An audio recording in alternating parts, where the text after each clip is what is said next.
Welcome back to our Lion King adventure writing sequence, and today's is chunk 2. We're going to focus on chunk 2.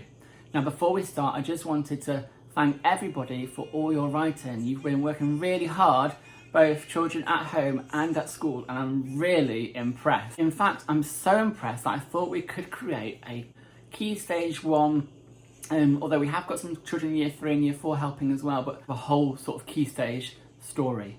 And so what I'm going to do is select sentences from the children's work, put it all together, and then we'll have a whole sort of Key Stage story.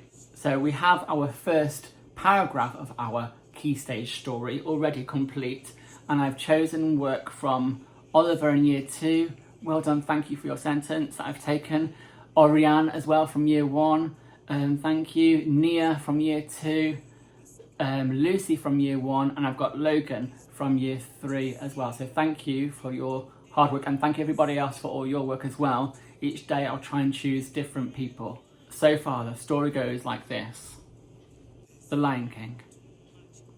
The beautiful, gorgeous, golden sun rises steadily in the morning sky. The graceful flamingos fly in the golden light, and elephants splash in the river. The elephants stomp, carrying wild birds on their tusks. Gangly giraffes smile at the morning light. The animals are going to Pride Rock. What a great start to our story. In today's chunk, we're looking at the second half of the Circle of Life, and that's where Rafiki, who is a baboon, maybe? I think it's a baboon, you'll have to check that for me. Or a monkey or a baboon, and he blesses Simba. He puts something on his forehead, and then he picks him up and he carries him to the edge of the rock where he lifts him, and then all the animals below, they all go really loud and sort of celebrate having seen Simba. And that is the chunk that we're going to focus on today. So we've got 3 targets to help you with this chunk. But anything simple, any simple sentence or 2, I really appreciate any work that you'll do. But I've got these 3 targets. So the first one is this is our adverb symbol. And I would like you to have a word in your writing that ends with ly.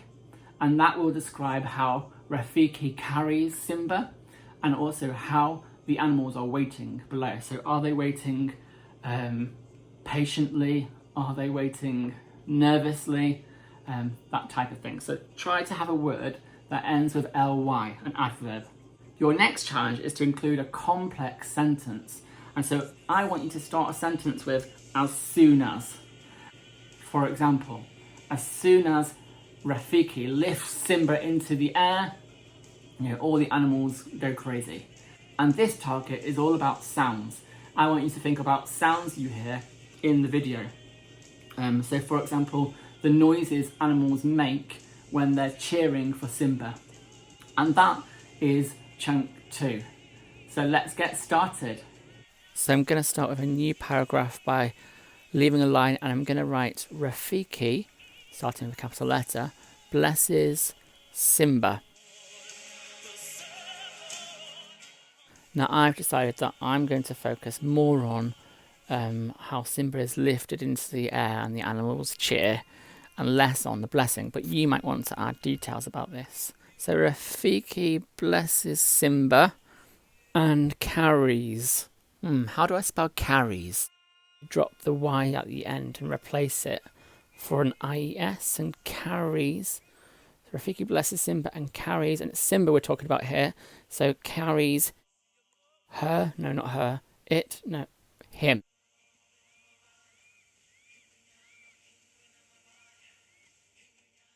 Our target now is to use an adverb with an ly ending. Not all adverbs end in ly, but we're going to try and use one that does have an ly.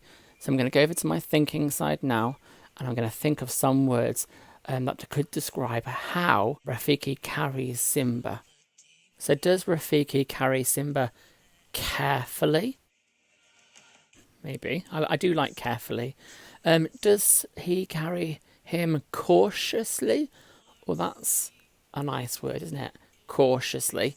What about carrying him slowly? I'm not sure. He's not that slow. Unhurriedly, so he's not in a rush. I like the prefix of unhurriedly in that one, but I think carefully is my favourite one because I think you would be careful if you were carrying the future king. So Rafiki blesses Simba and carries him carefully. Now, where is Rafiki carrying Simba? He's carrying him to the edge of Pride Rock, isn't he? So Rafiki blesses Simba and carries him carefully to the edge of Pride Rock. Well, I must remember my capital P for Pride and my capital R for Rock because that's the name of the place, isn't it?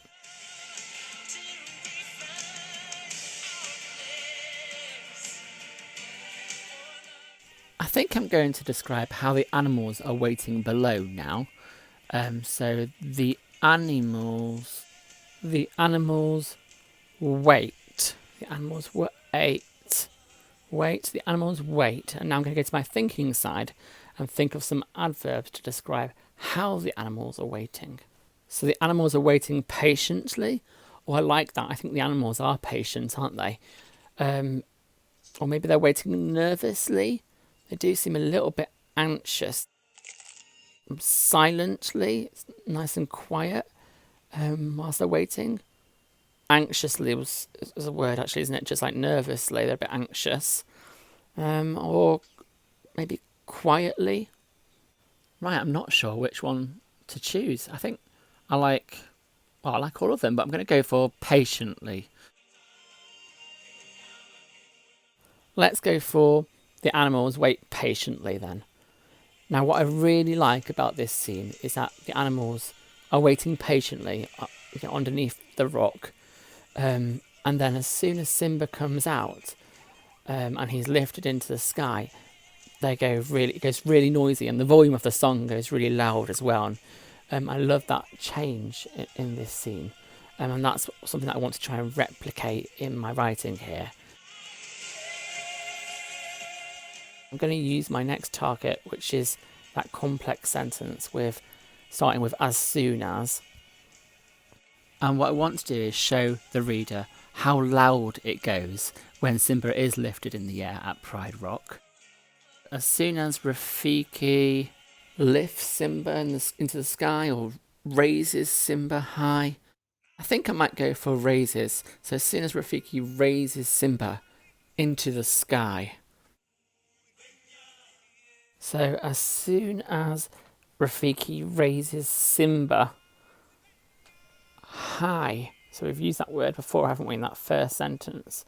So as soon as Rafiki raises Simba high into the sunlight, perhaps instead of sky we're going to use sunlight because in the scene there's a ray of light that comes and lights up Simba. So as soon as Rafiki raises Simba high into the sunlight, so that's the first part of our complex sentence. Now we just need that comma. And now we can continue with our sentence. So as soon as Rafiki raises Simba high into the sunlight, the ground below rumbles in excitement. I like the idea that the ground is rumbling, it's moving because of all the excitement of all the animals once they've seen Simba, and to think that they were waiting so patiently. Now we have all that noise. And now to finish this paragraph off, this chunk off, I'm going to mention some of the sounds that are being made from some of the animals. So the birds, what sound do birds make? Well, they sort of squawk with excitement, they squawk, they tweet. And what about elephants? Well, they sound their trumpets, don't they? They sound their trumpets and they sort of stomp with their legs. Antelope, I'm not sure about antelope, or giraffes. There are lots of monkeys in this scene there, and they are certainly screeching away. So screech might be one, and then we've got lions which roar. So I'm going to choose 3 animals to mention 3 of the sounds that they make. So starting with a capital letter then, the elephants sound their trumpets. Yeah, I'm going to go for that option. I don't think I'll use stomp because we've got 3 animals and we've got 3 noises, and it might be a bit too much if I include stomp as well. So the elephants sound their trumpets. Now I need a comma. We've seen in year 2 that when we write lists like this, we use a comma, don't we? So the elephants sound their trumpets, comma. The birds squawk. I think I prefer squawk than tweet. Tweet sounds a bit too peaceful, a bit too quiet. I feel like squawk, and it's so noisy in the scene, isn't it? So the birds squawk and the lions roar. I particularly like the last 2 sounds that we've used, the last 2 verbs, because squawk almost sounds like the sound a bird makes, doesn't it? Squawk, squawk. I can imagine a bird making that actual noise. And the same with roar, really. Roar. I can imagine a lion going roar. So I do like those last 2 verbs we've chosen here. And we've got quite a long sentence here with the elephants sound their trumpets, the birds squawk and the lions roar. And I think we could just do one more sentence, really simple, high impact, 3 words that's going to really stand out, and that is going to be Simba is here. And that's how we'll finish our paragraph. And sometimes it's the sentences with just 2 or 3 or 4 words that are the most powerful. Don't be afraid of writing a really short sentence. Okay, so I'm going to read the paragraph. Rafiki blesses Simba and carries him carefully to the edge of Pride Rock. The animals wait patiently. As soon as Rafiki raises Simba high into the sunlight, the ground below rumbles with excitement. The elephants sound their trumpets, the birds squawk and the lions roar. Simba is here. And that was chunk 2. Well done. I can't wait to see your work. Don't forget to upload it onto Class Dojo. See you tomorrow then. Bye bye.